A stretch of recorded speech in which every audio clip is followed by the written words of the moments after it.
Hey guys, Yoga Physique here.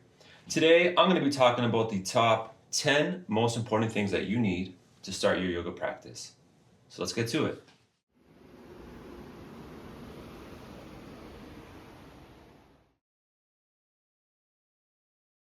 I've been practicing yoga for 15 years, teaching for 10, and in that time I've had countless people come up to me and ask, hey, I want to start practicing yoga, how can I start? Good news, yoga is one of the most cost-efficient forms of exercise that exists. You do not need much to begin, and in fact, you already have the most important thing necessary. So on that note, let's begin with the number one most important thing necessary to begin practicing yoga. You already have it. Can you guess what it is? It's your body. So what does that tell us about yoga? That it doesn't require anything beyond what you already have. Unlike a lot of other forms of exercise, yoga has no barriers to entry, and there's no specialized gear that you need. So although this video is dedicated to the top 10 things you need, so long as you have your body, you're ready to start. So the number one thing that you need to begin practicing yoga is a body, and you've already got one, so we're off to a good start. The second, number two, most important thing that you need to begin practicing yoga is a space to practice in. For me, that space is my bedroom. I practice first thing in the morning after getting out of bed, and again in the evening before going to sleep. But your space can be anywhere as long as it's dedicated to your practice. The most important thing is to keep it clean, free of foot traffic, and any objects that might get knocked over. You're going to need a space that's at least 8 by 8 feet so that you can practice comfortably. So the second most important thing that you need to begin practicing yoga is a space to practice in. Once you have a space, you're going to need someone to teach you how to practice. So the third most important thing that you need to begin practicing yoga is a yoga teacher. And you can find yoga teachers at your local yoga studio, gym, community center, online, or at this channel right here, Yoga Physique on YouTube, where I'll be releasing tons of videos to help you guys learn how to practice yoga. When I practice yoga, if I'm not teaching a class, I usually practice alone. Now, mind you, I still go to classes with other teachers. Every once in a while, they might do a pose I haven't done in a while. They might teach me something new, but most of the time I'm practicing right here. Thing is, I didn't start practicing by myself until maybe 5 years after I began learning how to do yoga. And I studied with teachers in Canada, Spain, Colombia. I studied Hatha yoga, yin yoga, kundalini yoga, meditation. And it was after 5 years that I felt confident to continue my practice on my own. Now, I'm not saying you need to travel the world. I'm not saying you need 5 years of practice with other teachers before you can practice on your own. That depends entirely on you, how deep you want to get with it. But I do believe that every student should learn a good foundation before they begin practicing yoga, whether they choose to practice in a studio or at home. A good teacher is a teacher that will come around, adjust you in class, answer your questions, explain what each pose is for, explain why you're doing a pose, the benefits of each pose, the precautions to take with each pose, how you should feel in a pose, where certain parts of your body should be. That way you can understand when you're practicing why you're doing what you're doing. And if you choose to practice on your own or if you choose to practice in a studio, doesn't matter. At least you understand within yourself what each pose is for, how you should feel in your practice, and what you should be working towards. So I highly recommend that you find a good yoga teacher as the third most important thing that you need. So the third most important thing that you need to begin practicing yoga is a yoga teacher. Once you find one of those, the fourth most important thing that you need to begin practicing yoga is a yoga mat. The mat that I use happens to be a Manduka, but the brand really isn't important. I practiced for almost 10 years on a cheap budget mat before it wore out on me, and honestly, it was better than a lot of expensive ones. The important thing is the thickness. Thicker mats have more padding, which can be easier on sensitive knees, but make balancing harder. Thinner mats have less padding between you and the floor, which will make balancing poses easier. In general, I recommend going for thinner mats. So the fourth most important thing that you need to begin practicing yoga is a yoga mat. Once you've got a mat, the next most important thing, the fifth most important thing that you need to begin practicing yoga is a tracker or a plan. So what do I mean by a tracker or a plan? I mean something where you write down what your practice will look like on a day-to-day basis. For example, suppose on Mondays and Wednesdays you want to work on your hips. So for Mondays and Wednesdays, you're going to write down hip routine. It's going to consist of poses X, Y, and Z, exercises A, B, and C, these breathing techniques, these massages, and these stretches. And you're going to write them down. You're going to write down how many reps you want to do, how many sets you want to do per exercise, per pose, how long you want to hold each pose for, and the overall time that you expect to complete the routine in. Now you can write your tracker down in a notebook, you can write it down on your phone. What I personally like to use is an Excel spreadsheet. I have 3 routines that I cycle throughout the week. So I'll show you guys right now what my yoga tracker looks like, and feel free to use it as a template to develop your own. So this is my yoga tracker. As you can see at the bottom, we have 3 routines, hips, QL, and shoulders, but let's stick with hips for now. The left column lists all the exercises and poses, stretches, and massages. The second column lists the reps and how long I intend to hold each pose, stretch, and massage for. And then these columns represent the dates that I did the routine on. The 1 means I've completed that exercise, and the number at the top is the total time it took me to complete the routine. And what the tracker does is it allows you to track your practice, how it's been developing day by day, week by week, month by month. You'll start to be able to determine how long a routine really should take you. And you'll see maybe some days the routine takes you 5 minutes longer than it usually takes you. And then you'll say, okay, my energy was low that day. What were the factors that caused me to have low energy? On the flip side, you'll see, oh, today I did the routine 5 minutes faster than usual.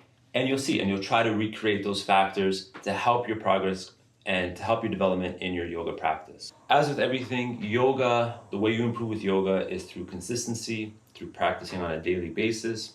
And the tracker is one of the most effective tools to keep you consistent with your yoga practice.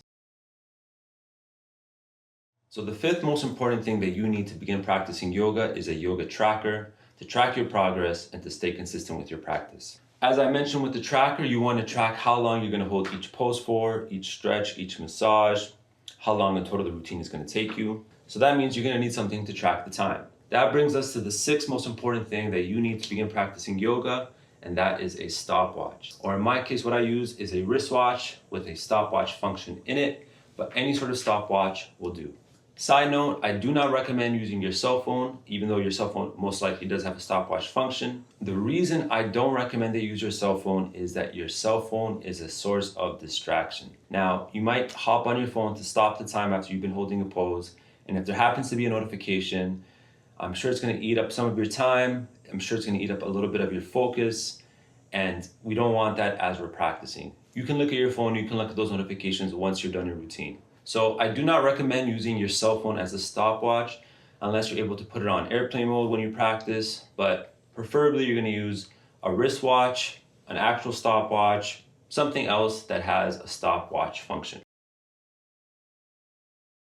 So the 6th most important thing that you need to begin practicing yoga is a stopwatch.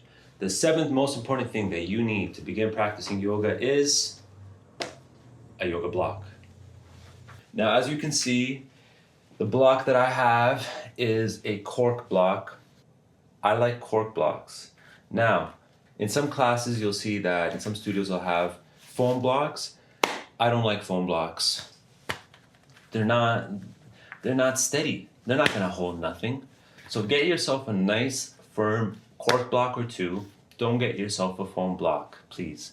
Do yourself a favor. And the reason why cork blocks or blocks in general are great is because they help you find alignment in poses. So say, for example, you're trying to reach the floor, but you can't touch the floor just yet. You place the block on the floor, you place your hand on top of the block, boom, you find yourself in good alignment. Iyengar style yoga in particular makes a lot of use out of blocks. And the great thing about blocks is that with one block, you actually get 3 variations. So what do I mean by that? We got here lowest height, middle height, and now the highest height. And they're also super important for deep stretches and supported poses, where you can use the block to help stretch out your body. And I'll demonstrate some of those in future videos. So get yourself a nice cork block, and preferably you can get 2 of them. So once you have your yoga block, your yoga stopwatch, your yoga tracker, your yoga mat, your yoga teacher, your yoga space, and your yoga body. The eighth most important thing that you need to begin practicing yoga is a yoga strap. Now, as with every other tool, I don't recommend that you buy some expensive name brand. If you want to, totally up to you, but not necessary. I'm not even sure what brand this yoga strap is. It's whatever that logo is, but that's not important. What is important though is the kind of strap that you get. So you'll typically see two kinds of straps. The first kind is this kind with the two D rings. The other kind has a piece of plastic with two slots that you guide this end of the strap through. I don't recommend you get the plastic type of strap. It's harder to set up, it's not as strong, it's just more complicated. If you do get a strap, I highly recommend that you get this style with the 2D rings. It's much better, much easier, and much stronger. So the strap has a lot of functions. One of the main ones you'll see it used for is to loop it around a foot so that you can lift the leg up, for example. But there's gonna be times where you're gonna wanna make a loop in the strap itself. So I'll demonstrate how to do that. You're gonna get one end of the strap and glide it through both rings at once. Then you're gonna bring it over top the first ring and underneath the second ring. And watch as I pull on this end, the loop gets smaller. If you wanna loosen it up, you pull on this side and the loop gets bigger. So you make it as big or small as you want, right? And wherever you bring it, if you pull, the loop is tight. It's not going nowhere. So I recommend that your yoga routine consists of exercises and poses, breathing techniques, meditation, as well as stretches and massage, which brings us to the ninth most important thing that you need to begin practicing yoga, which is a yoga ball. Now, there's nothing special about this ball that makes it a yoga ball in particular. In fact, I believe this is originally a lacrosse ball, although nowadays they're sold just about anywhere. If you go to a physiotherapist's office, if you go to a massage parlor, Walmart, Amazon, just about anywhere. Same thing with the strap, brands aren't important. The brand that I have, this one is called K-Zone. I'm not sure where I purchased this from. Essentially, it's a ball that has a little bit of a give. It's bouncy. And what you do with this ball is you use it to give yourself all different forms of massage. If you guys ever go to an RMT or a massage therapist, you know that massages are quite expensive. We can't go every day of the week. However, with one of these, you can give yourself a massage every day of the week. I'll have a video in the future where I show you guys a bunch of different massages you can do with this one tool. But for now, I highly recommend that you get the massage ball as the ninth most important thing that you need to begin practicing yoga.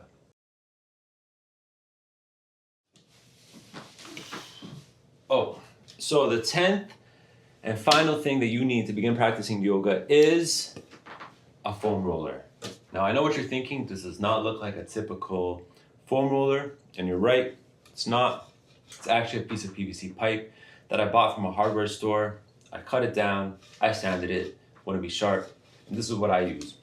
Now, the reason I use this is because I don't find normal foam rollers to be hard enough to give me the kind of massage I'm looking for, and I don't recommend that you use one of these either. I recommend you start off with a normal foam roller that you can find at any sports store or online. Get used to that amount of pressure first, and if you find that you want to go deeper, you want more pressure, you can upgrade to something like this.